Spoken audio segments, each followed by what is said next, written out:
아기용품을 선택할 때 굉장히 힘든 게 저희가 사용하는 게 아니라 아기가 사용하는 거기 때문에 아기에게 원하는 걸 물어볼 수가 없어요. 너 이거 필요하니? 비싼 돈 주고 샀는데. 와우. 안녕하세요, 루스토리입니다. 저희 영상에 보시면 아시겠지만 저희 아들은 이제 48개월 차고요. 저희 딸은 13개월 차 된 아이들입니다. 이 두 아이를 육아를 하면서 많은 제품들을 구매하고 대여하면서 사용하고 느낀 점들이 많았었는데, 오늘은 저희가 사용했던 제품들에 대해서 후기를 한번 정리해서 영상을 만들어 보려고 합니다. 신생아부터 돌까지 유용하게 사용했던 것들 총 정리를 한번 해보겠습니다. 궁금하시면 계속 봐주세요. 제가 말씀드리는 내용들은 지극히 주관적이라는 점을 미리 말씀드리겠습니다. 참고해서 시청해주시면 감사하겠습니다. 먼저 수유 관련 용품으로 3가지를 꼽아봤습니다. 먼저 수유 쿠션. 신생아 때 수유를 하려면 아기가 작다 보니까 어떻게 해야 될지 굉장히 좀 조심스럽고 어려웠어요. 근데 수유 쿠션 위에 눕혀놓고 수유를 하니까 좀 편하더라고요. 이 제품은 그렇게 비싼 용품도 아니고 저희 같은 경우에는 출산한 병원에서 출산 선물로 지급해준 선물이었어요. 사용기간이 길지는 않았지만 아주 유용하게 사용했던 제품입니다. 젖병 소독기. 저희는 모유 수유를 안 했기 때문에 젖병 소독기가 필수였어요. 완분하시는 분들에게는 젖병 소독기가 있으면 아주 편리하겠죠. 저희는 총 2가지 제품을 써봤습니다. 처음에는 많은 분들이 사용하시는 이 제품을 썼었는데 뭐 조작도 간단하고 편리한 제품이었습니다. 근데 한 가지, 이게 정말 소독이 되는 건지 좀 궁금하긴 하더라고요. 두 번째로 사용했던 이 제품은 100cc의 물을 부어 놓으면 자체적으로 물을 끓여서 증기로 소독을 하는 거예요.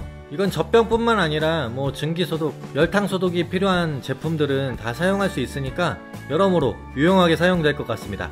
액상 분유.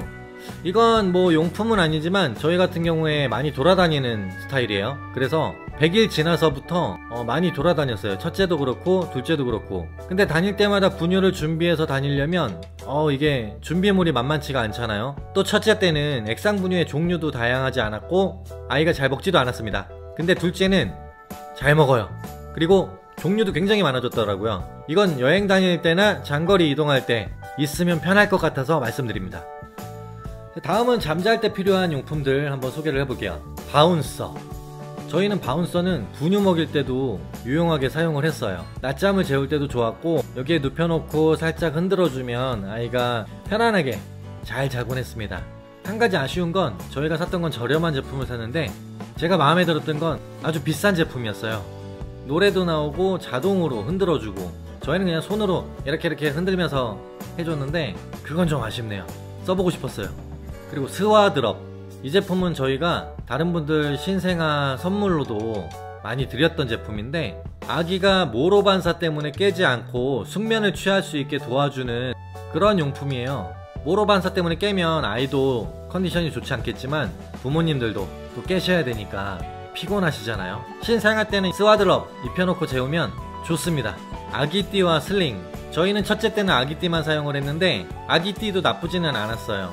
그런데 말씀드렸다시피 저희가 많이 돌아다니는 편이라서 장거리 이동도 많이 하고 걸어서 오래 이동해야 되는 상황들이 많았는데 그럴 때마다 아기띠를 메고 있으면 허리, 이 골반 쪽이 굉장히 아팠어요. 저만 그런 건지 모르겠는데 저는 굉장히 힘들었어요.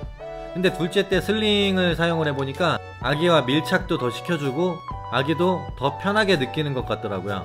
이동할 때 뿐만이 아니라 칭얼거리고 잠 못 드는 밤 슬링에 아기를 메고 있으면 상대적으로 수월하게 잠이 들었습니다.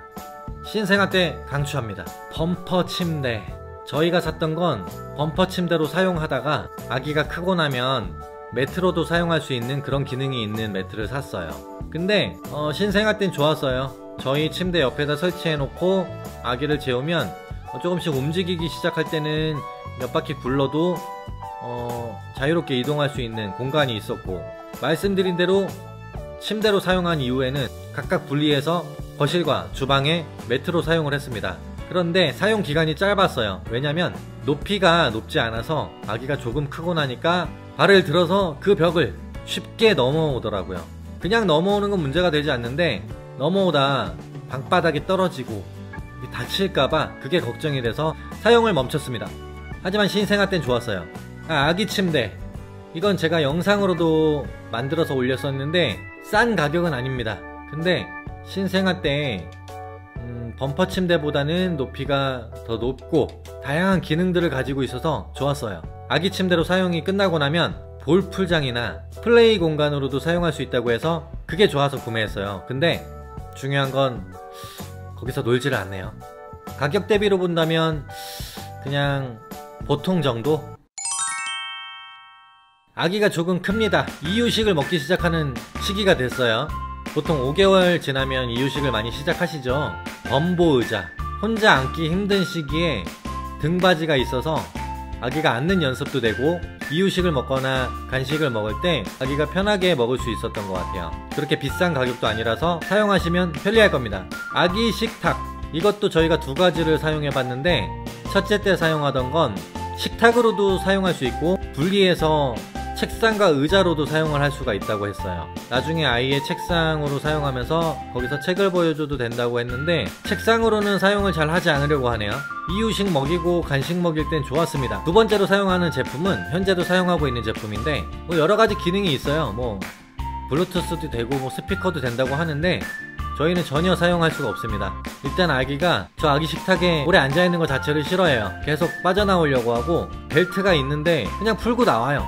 그래서 그냥 식탁으로만 사용하고 있습니다. 하지만 좋은 점은 하체가 굉장히 튼튼해요. 지지가 확실하게 돼서 아기가 위에서 좀 움직여도 전혀 미동이 없다는 점.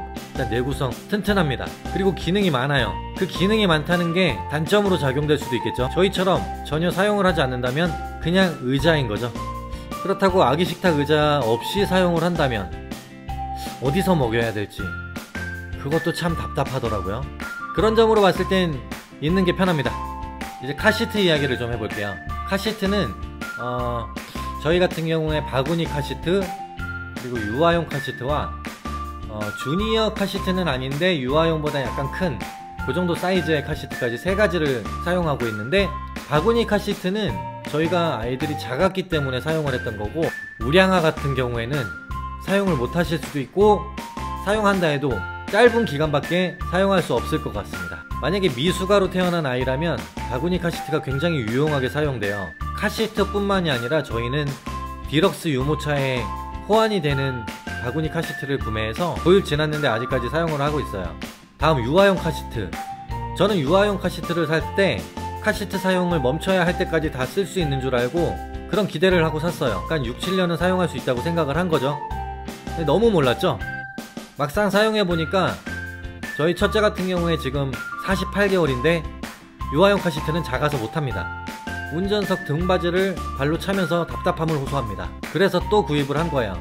근데 주니어용 카시트는 아직 많이 클 것 같아서 그 중간 사이즈 정도의 카시트를 구매했습니다. 카시트를 구매하면 유아용과 주니어 두 개는 사용해야 된다고 생각하고 구매하는 게 맞는 것 같아요. 다음은 유모차인데요. 유모차는 휴대용, 절충형, 디럭스 이렇게 세 가지가 있죠. 저희는 휴대용을 사용해보지 않았습니다. 갖고 싶었는데 두 개나 있어서 더 살 수는 없었어요. 절충형은 가까운 거리 아이 태우고 다닐 때는 가볍고 편리해요. 그리고 일단 저렴하죠. 휴대가 편리해요. 당시에 올류 프라이드를 타고 있었는데 트렁크에 여유있게 들어갔습니다. 근데 도로에 턱이 있잖아요. 그 턱이 조금만 높아도 올라가기가 힘들고 일단 핸들링이 그렇게 편한 스타일은 아니었던 것 같아요. 그리고 비행기 기내에도 반입이 된다고 들었었는데 막상 아이 데리고 제주도를 갈 때 기내에는 반입이 안 돼서 수화물에 싣고 갔어요. 저희가 저가 항공을 타고 가서 그런지 모르겠는데 기내 반입이 안 됐습니다. 디럭스는 정말 좋아요.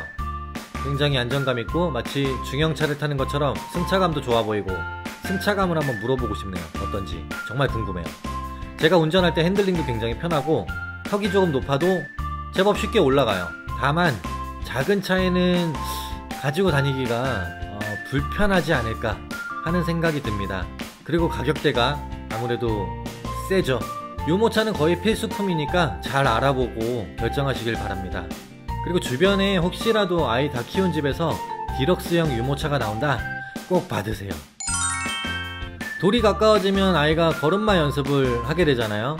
걸음마 보조기는 저희 두 아이가 다 좋아했습니다. 첫째 때도 걸음마 보조기 제법 오래 가지고 놀았고 둘째도 지금 한참 가지고 노는데 걸음마 보조기는 걸음마 보조 기능도 있지만 전면부에 버튼이 많아서 동물 소리도 나고 노래도 나오고 아이가 굉장히 흥미를 많이 느끼더라고요. 가격 대비 굉장히 좋았습니다. 저희 아이템 중에 가성비 갑이었던 제품을 소개하려고 해요. 바로 붕붕카. 이건 저희 아이 돌 선물로 받았던 건데 굉장히 오래 타고 다녔고 너무 좋아했어요. 집이 너무 넓어서 그랬는지 아침에 일어나면 방에서 붕붕카를 타고 출발해요. 화장실까지도 붕붕카를 타고 갔고 현관에 나갈 때도 붕붕카를 타고 나갔어요. 그 모습이 정말 귀엽고 너무 재밌었는데 왕구점에 가보니까 3만원대에도 있더라고요. 이 제품은 아이가 좋아하고 잘 가지고 노니까 돈은 아깝지 않은 제품이었다. 전동 자동차, 이건 굉장히 비싼 돈을 주고 샀어요. 저희 첫째가 공원에 갔는데 다른 아이가 이걸 타고 있는 걸 보면서 너무 타고 싶어 하는 거예요. 그래서 그날 바로 가서 사줬는데 이 차로 영상도 몇 개 찍었었고 동네에 가지고 나가면 다들 부러워하고 쳐다봐요. 근데 일단 무겁고 엄마들이 가지고 나가시기에는 무게가 그렇게 가볍지 않아요. 그리고 전에 살던 아파트 같은 경우에는 엘리베이터 내려서 현관까지 꺾이는 부분이 굉장히 많았어요. 그래서 거기 지나갈 때 운전을 정말 잘해서 지나가야 했었고 안 그러면 들고 나가야 되는데 너무 무거운 거예요. 그러다 보니 몇 번 태워주다가 안 가지고 나가게 된다는 단점이 있었어요. 그 비싼 돈 주고 샀는데 현재까지 한 10번 정도 탄 것 같습니다. 만약에 아이가 이 제품을 원하면 그냥 싼 제품 사서 태워주셔도 좋을 것 같아요. 기능은 별 차이 없는 것 같습니다. 하지만 뽀대는 난다는 거. 마지막으로 취향에 따른 아이템으로 분류를 해봤는데요. 저희는 두 아이 모두 너무 싫어했던 세 가지 제품입니다. 보행기, 쏘서, 점퍼루. 물론 사지는 않았어요. 대여를 해서 한 달씩 사용을 해봤는데 거의 사용을 하지 못했어요. 태워놓으면 답답해 하더라고요. 두 아이 모두 자유로운 영혼이라서 그런지 갇혀있는 거, 묶여있는 거 너무 싫어합니다. 한 달 대여해놓고 일주일도 못 썼던 것 같아요. 근데 또 잘 타는 애들은 잘 탄다고 하더라고요. 아기가 뭘 원하는지 알 수가 없으니까 대여해서 사용해보시면 참 좋을 것 같습니다. 대여했는데 너무 잘 탄다? 한 달 열심히 태워주면 되죠. 그리고 중고에도 제품 많이 나오니까 중고로 사서 태워주는 것도 나쁘지 않은 것 같습니다. 오늘은 저희가 육아를 하면서 사용했던 육아템들을 정리를 해봤어요. 근데 육아템들이 대체적으로 비싼 게 많고 싸다 해도 여러 개 사다 보면 돈이 많이 나가잖아요. 그래서 주변에 저희도 친한 동생들 출산하면 저희 쓰던 거 많이 물려주고 했는데 일단 물려받을 수 있으면 물려받는 게 제일 좋으신 것 같고 그게 안 된다면 중고로 구매하는 것도 괜찮은 것 같습니다. 그리고 대여 업체들도 많이 생기고 있어서 대여해서 사용하는 것도 나쁘지 않은 것 같아요. 어차피 오래 쓰지도 않을 건데 돈 주고 사야 되고 나중에 또 처치하려면 그것도 곤란하니까 대여하는 것도 깔끔한 것 같습니다. 주변에 물려줄 사람들이 많다면 구입해서 사용하는 것도 나쁘지 않은 것 같아요. 저희처럼요. 받는 사람들이 고마워합니다. 저희도 또 그만큼 많이 받아서 사용했고요. 육아는 도움받고 베풀고 그렇게 해야 아름다운 거 아닐까요? 출산을 앞두신 분들이 이 영상을 보시면 도움이 많이 되셨으면 좋겠습니다. 한 분에게라도 도움이 된다면 뿌듯할 것 같습니다. 그럼 육아하시면서 힘내시고요. 좋은 하루 보내세요. 다음 영상에서 뵙겠습니다.